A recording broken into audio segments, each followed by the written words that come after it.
Welcome back to the Paranormal State, Washington, and UFO UAP. With Makāula Nakae, a lifelong experiencer and ET contactee since 1990. Today's episode, 1952 Project Blue Book's Close Encounters, From Hynek to the Outer Limits.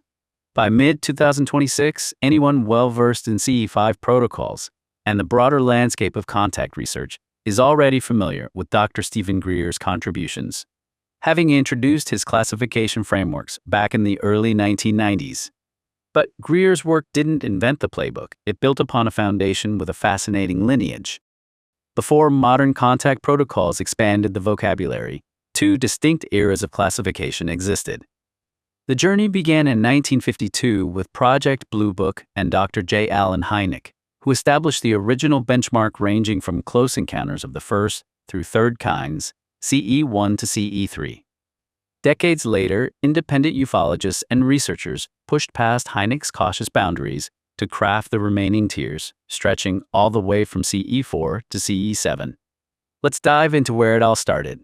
The foundational 1952 Project Blue Book Close Encounter Classification System, established by Dr. J. Allen Hynek. The Taxonomy of the Unknown. When the United States Air Force launched Project Blue Book in 1952, following earlier iterations like Project Sign and Grudge, to investigate UFO reports, investigators quickly realized they needed a standardized way to categorize sightings. Enter Dr. J. Allen Hynek, an astronomer and chief scientific consultant to Project Blue Book.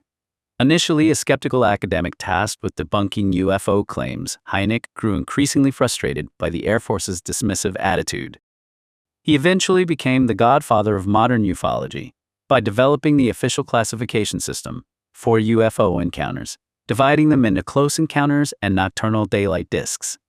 Hynek's original taxonomy is broken down below.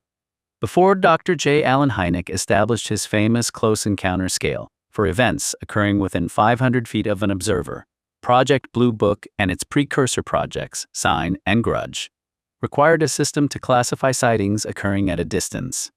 These distant, unconfirmed reports formed the bulk of military intelligence files and were broken down into three primary observational categories: nocturnal lights and daylight disks, DD, and radar visual, RV. The nocturnal lights category captured the highest percentage of all UFO reports submitted to the Air Force during the Cold War era. These were anomalous lights or luminous objects observed exclusively during nighttime hours. Witnesses typically reported glowing or flashing orbs, pulsating geometric formations, or silent lights moving in ways that defied conventional aircraft behavior. What separated an NL classification from a standard aircraft or star was erratic flight dynamics. Witnesses and military personnel frequently logged objects executing instantaneous acceleration, hovering motionless in high winds, executing sharp right-angle turns without banking, or moving at hypervelocities that left no sonic booms. Project Blue Book investigators frequently rushed to close these cases by attributing them to weather balloons, astronomical bodies like Venus or Mars, satellite passes, or atmospheric inversions. However, military pilots and seasoned radar operators routinely flagged subset cases within this category that completely defied meteorological or terrestrial explanations. While nighttime sightings relied heavily on luminosity, the daylight disks category accounted for physical, structured objects observed under the bright glare of the sun. These reports involved metallic, highly reflective, or matte-colored geometric objects sighted during daylight hours. While the term disk or saucer dominated popular culture, following Kenneth Arnold's 1947 sighting, this category also encompassed spheres, cylinders, triangular craft, and oval-shaped bodies. The defining characteristic of a daylight disk report was the complete absence of conventional flight controls. Witnesses, often civilian pilots, farmers, or military spotters, noted that these craft lacked wings, vertical stabilizers, propellers, jet intakes, or exhaust trails. Despite this aerodynamic impossibility, the objects hovered effortlessly, rotated on their axes, or accelerated out of sight in seconds. Daylight disks were historically treated with higher seriousness by military intelligence analysts because physical details such as metallic sheens, surface domes, or structural seams could sometimes be discerned. ruling out simple optical illusions or nocturnal misidentifications. Considered the gold standard of hard evidence by Project Blue Book investigators and military brass, the radar visual category eliminated the subjective unreliability of lone human eyewitnesses. An RV case required a strict dual verification threshold. An object had to be captured simultaneously on military or civilian radar screens, providing telemetry, speed, and altitude data, and visually confirmed by human eyes, pilots, air traffic controllers, or ground crews. This category was established specifically to rule out pure optical illusions, atmospheric mirages, psychological hysteria, or misidentified stars. When a trained radar operator tracked a target moving at 3,000 miles per hour, and a scrambler pilot simultaneously looked out his canopy to see a solid, glowing metallic disc pacing his fighter jet, the event entered the highest tier of military anomaly tracking. Classic historical events such as the famous 1952 Washington, D.C. UFO incident, where objects were tracked on radar at Andrews Air Force Base, while visual witnesses watched glowing orbs maneuver over the White House, exemplified the undeniable weight of radar visual classifications. Project Blue Book's categorization system was fundamentally designed to filter, explain, and dismiss the chaotic influx of reports flooding military channels. Yet, by rigidly defining these distant encounters, nocturnal lights, daylight disks, and radar visual events, the Air Force inadvertently created a permanent historical archive. These three categories prove that the UFO phenomenon was not merely a series of up-close personal hallucinations, but a tangible physical presence persistently tracking and testing the skies of the mid-20th century.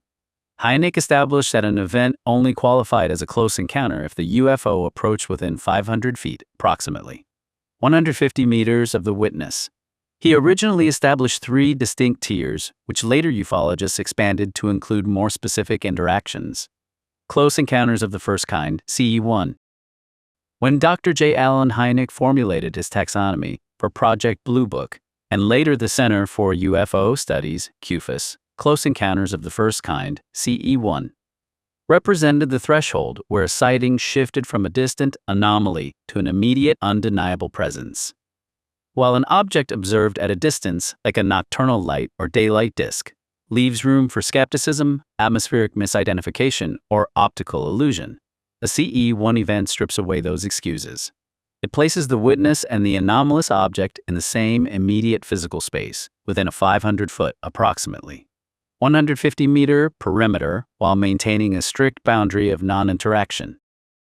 A deep dive into the structural mechanics, witness psychology, and evidentiary weight of a CE1 event reveals why these encounters became the bedrock of modern ufology.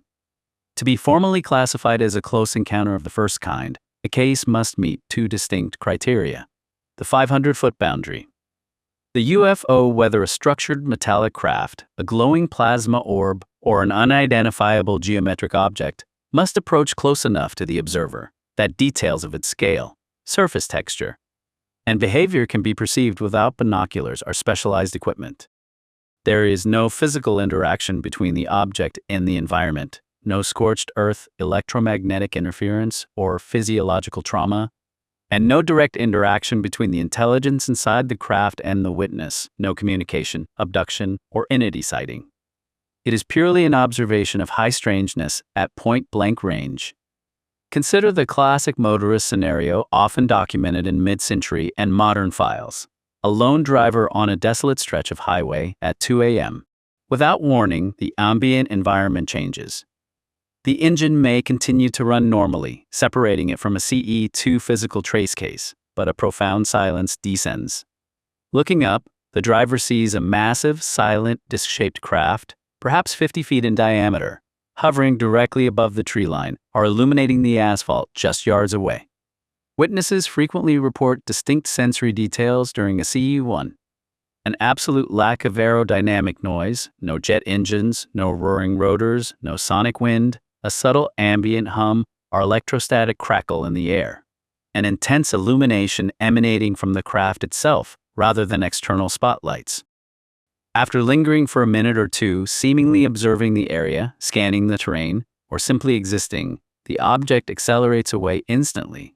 There is no ramp-up time, no gradual velocity curve. It transitions from a dead stop to hypervelocity in a fraction of a second, leaving the witness stunned, disoriented, and fundamentally changed.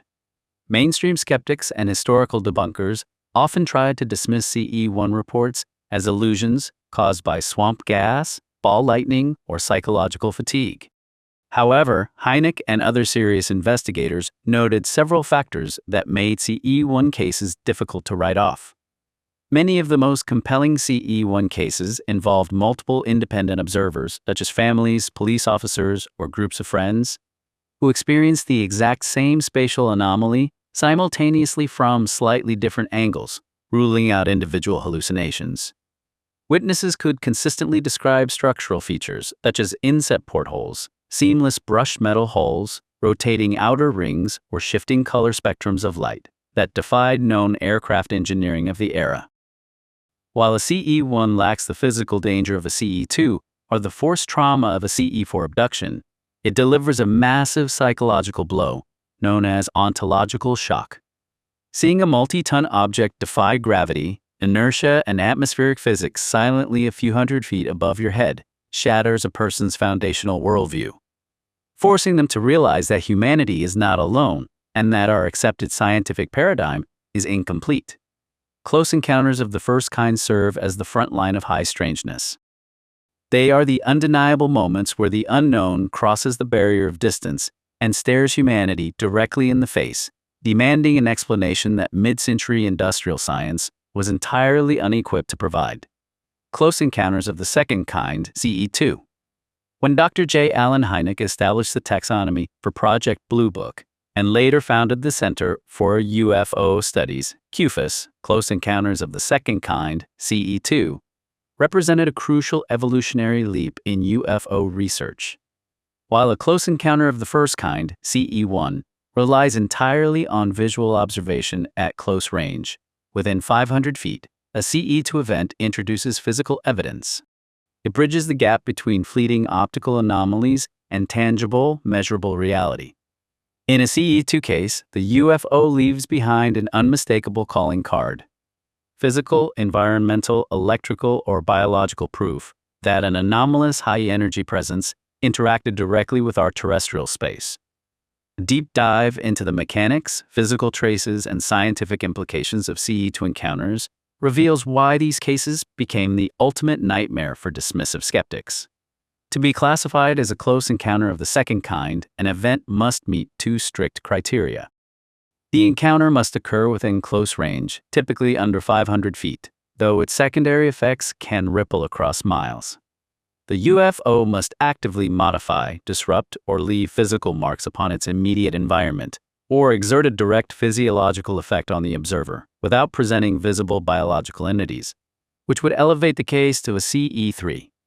CE2 cases are uniquely valuable to investigators because they produce data that can be swabbed, measured, photographed, and tested in a laboratory. The physical traces typically manifest in four distinct ways. Perhaps the most famous physical traces are circular impressions, landing gear indentations, or heavy weight-bearing rings scorched into soil, sand, or snow. These depressions often show compressed earth that defies easy duplication by local heavy machinery. Vegetation, rocks, and topsoil within the touchdown zone are frequently dehydrated, charred, or selectively burned. Crucially, studies of historical landing traces often revealed that the soil chemistry had been altered or that plant seeds within the imprint area exhibited sterilized or accelerated growth anomalies. Snapped tree branches, shredded foliage, or perfectly sheared brush line the perimeter of where a massive, invisible, or visible force field or propulsion wash touched the ground. One of the most statistically reliable features of a CE2 encounter is its disruptive effect on electrical grids and internal combustion engines. Countless motorists have reported that as a glowing object descended near their vehicle, their car engine completely died. Headlights flickered or extinguished entirely, and dashboard radios dissolved into heavy static or high-pitched whining.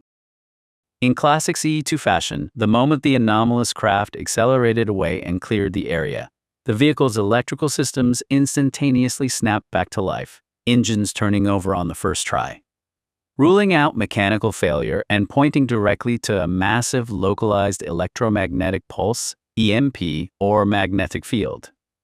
While witnesses in a CE2 are not interacting directly with alien entities, CE3, their physical bodies often interact with the energy fields radiating from the craft. Witnesses standing too close to a hovering or landing object frequently reported severe sunburn-like erythema, flash burns on exposed skin, or temporary skin blistering, even in the dead of winter or middle of the night. A common physiological report involves a sudden heavy wave of localized paralysis, or absolute physical locking, often described as feeling like walking through a dense wall of magnetic pressure. Witnesses remain fully conscious and terrified, yet completely unable to move their limbs until the craft shifts position or departs. Intense, high-intensity ultraviolet or electromagnetic emissions from craft frequently left witnesses with temporary or long-term eye strain, flash blindness, and persistent ringing in the ears, tinnitus. No discussion of the close encounters of the second kind is complete without referencing the gold standard of CE2 documentation, the Lonnie Zamora incident of April 24, 1964, in Socorro, New Mexico. A veteran local police officer, Lonnie Zamora, pursued a speeding car outside town when he heard a loud roar and saw a brilliant flame in the sky. Suspecting a dynamite shack had exploded, he drove to a remote, gravelly arroyo to investigate. Zamora did not just see a gleaming egg-shaped craft resting on metal landing legs. He saw two small humanoid figures in white overalls near it. When the craft blasted off with a roaring blue and orange flame, Zamora took cover. When Air Force investigators and Project Blue Book consultant Dr. J. Allen Hynek arrived on the scene, they found undeniable physical evidence. Burned brush, charred greasewood roots, and 4 distinct landing pad indentations pressed deeply into the hardpan soil. Soil samples taken from the impressions showed unusual dehydration and magnetic anomalies. The Socorro incident became a legendary thorn in the side of Project Blue Book because even the most cynical skeptics could not explain away a respected, sober law enforcement officer backed up by scorched earth and physical landing gear marks. Before CE2 cases were systematically documented, mainstream science could easily dismiss UFO reports as psychological hallucinations, dream states, or misidentified stars. A CE2 event shatters that dismissive paradigm. When a scorched patch of earth, a dead car battery, and a police officer's radiation-reddened skin are all tied to the same brief window of time, the investigation moves out of the realm of folklore and straight into forensic science. Close encounters of the second kind proved once and for all that whatever these objects are, they leave a very real, very heavy footprint on our physical world. Close encounters of the third kind, CE3. When Dr. J. Allen Hynek established his foundational taxonomy for analyzing UFO phenomena, close encounters of the third kind, CE3, represented the absolute frontier of what respectable, scientifically minded researchers were willing to entertain. If a CE1 brought the anomaly within visual striking distance, and a CE2 left behind physical scorched earth and dead car batteries, the CE3 obliterated the final barrier separating humanity from the intelligence operating these craft. For the first time, the observer was no longer just looking at an impossible machine. They were looking at the pilot. To be classified formally as a close encounters of the third kind, an event must meet a specific high-stakes threshold. The encounter occurs within close range, typically within the standard 500-foot perimeter. The UFO, whether hovering, landed, or in the immediate vicinity, is observed alongside living beings, non-human intelligences, or anomalous entities clearly associated with the craft. Crucially, under Hynek's original 1972 definition in the UFO experience, a scientific inquiry, the interaction stops at observation. The witness sees the beings walking around, inspecting the vehicle, or staring back at them, but there is no forced boarding, communication, or abduction, which later tiers designated as CE4. As reports flooded in from around the globe throughout the mid-20th century, CE3 cases began forming distinct descriptive patterns. While skeptics dismissed them as cultural folklore bleeding into modern hallucinations, witnesses across different continents consistently reported strikingly similar entity types. Ranging from 3 to 4 feet tall, these entities typically featured oversized, pear-shaped heads, large slanted wraparound eyes, slender limbs, and minimal facial features. They were frequently observed conducting silent, methodical geological or mechanical inspections around the base of landed disks. In other well-documented cases, witnesses reported encounters with remarkably tall, human-appearing entities with striking features, sometimes wearing tight-fitting one-piece suits, exuding an aura of calm authority, and occasionally offering silent, telepathic, or gestural warnings. Moving even further from conventional biology, some CE3 reports detailed entities made of pure condensed light or shifting energy fields that could materialize out of a craft's perimeter and dissolve back into it at will. It is a historical testament to Dr. Hynek's cautious scientific methodology that he strictly refused to extend his scale beyond the third kind. While popular culture, immortalized forever by Steven Spielberg, Z blockbuster 1977 film, Close Encounters of the Third Kind, associated Hynek's name with the entire concept of alien contact. Hynek himself drew a hard line in the sand at CE3. Hynek was an astronomer by trade. He understood the ridicule scientists faced when dealing with UFOs, and he knew that stepping into claims of entities pushed research right onto the razor's edge of subjective testimony. By the late 1970s and 1980s, fringe reports of forced abductions, missing time, and medical examinations were proliferating. Hynek resisted folding these into his taxonomy. He viewed claims of boardings and abductions, later dubbed CE4 by other researchers, as too psychologically volatile, deeply subjective, and entirely reliant on hypnosis or memory recall, making them nearly impossible to verify using standard empirical investigation. For Hynek, seeing an entity standing outside a landed craft was already pushing the boundaries of what polite science could handle. Venturing past that into the realms of mind control, abductions, or proactive human-initiated contact, CE5 was a step too far into the unprovable. Close Encounters of the Third Kind remain the most psychologically jarring events in ufology. A light in the sky can be rationalized. A burned patch of soil can be measured, but locking eyes with a non-human intelligence standing next to an impossible machine forces a permanent shift in human consciousness. It transforms an abstract debate about life and the universe into an undeniable, deeply personal reality. Hynek's official classification system, which he introduced in his 1972 book, The UFO Experience, A Scientific Inquiry, stopped strictly at Close Encounters of the Third Kind, CE3. Here is why. Hynek's scientific skepticism. As an astronomer working for Project Blue Book, and later running the Center for UFO Studies, CUFAS, Hynek wanted a system grounded in physical observation. He drew the line at CE3 because seeing an entity near or exiting a craft was about as far as a conventional scientific investigator could go while relying on tangible, objective witness testimony. Rejecting abductions. Hynek was famously skeptical of the abduction narrative, which would become CE4 during the early days of his research.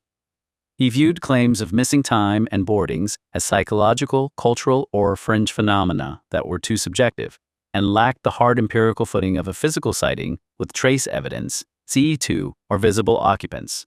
CE3, who added 4 and 5. The higher tiers were added years later by other ufologists and researchers who wanted to account for the expanding scope of contact lore. CE4, abduction contact.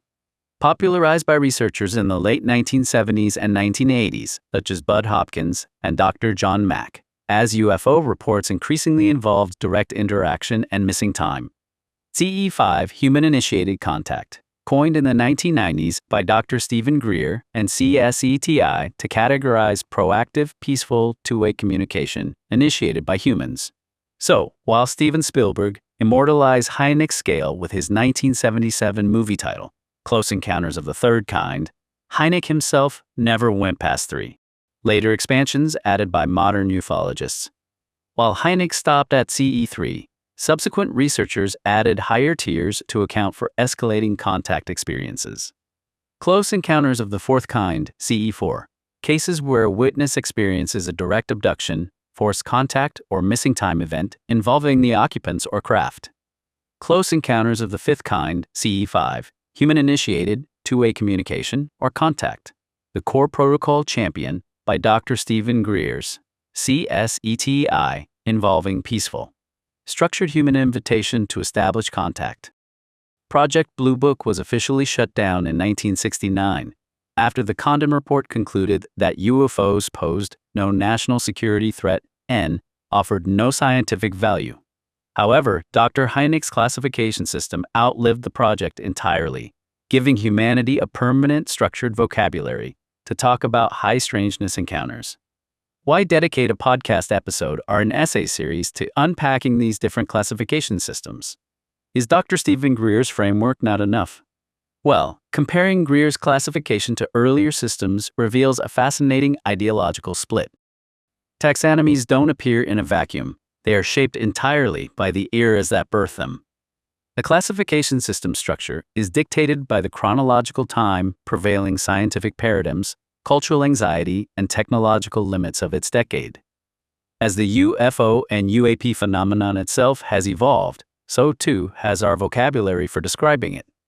Standing here in mid-2026, our scientific discoveries and computational capabilities, like AI-driven numerical relativity and warp bubble simulations, sit light years ahead of 1952. By comparison, Dr. Greer's classification feels far more philosophical, spiritual, and consciousness-driven than the hard-nosed empirical approach of early ufology. To truly understand where we are today, it is essential to trace how our map of the unknown evolved across the decades. The 1952 empirical baseline, Project Blue Book. Dr. J. Allen Hynek forged a cautious, strictly physical taxonomy, CE1 to CE3, designed to give skeptical mid-century science a tangible framework for lights, physical traces, and visible entities. The late-century escalation, CE4 to CE7. Independent researchers pushed past the scientific establishment's comfort zone during the 1970s through the 90s, cataloging invasive abductions, biological trace damage, and hybridization lore. The modern consciousness paradigm, CE5, Greer's framework reframed contact entirely as a spiritual and peaceful exchange, shifting the focus from military defense to human-initiated diplomacy. By looking at how these classifications shifted from nuts and bolts military reports to consciousness protocols, we get a much clearer picture of humanity's long, strange journey to understand the phenomenon. To be continued. Watch and listen. Watch the cinematic video trailer. Listen to the full podcast now. Explore the archive Cosmic Awakening Volume 1, 1991, Peru, Journey into the Unknown. Sacred Valley of the Incas. Volume 2, Ascension 2012, The Golden Alchemy. Part 3, The First Contact and the Paranormal State. Join the journey. New episodes drop periodically. Each chapter delivers a tight, hyper-focused 10 to 30-minute exploration into the evolution of ufology, perfect for your daily plunge into decoding hidden messages from outer space, designed to raise awareness and foster human evolution. Subscribe to support your inner development. Thumbs up to help push our channel through the algorithm. Comment below. Share your thoughts on today's episode.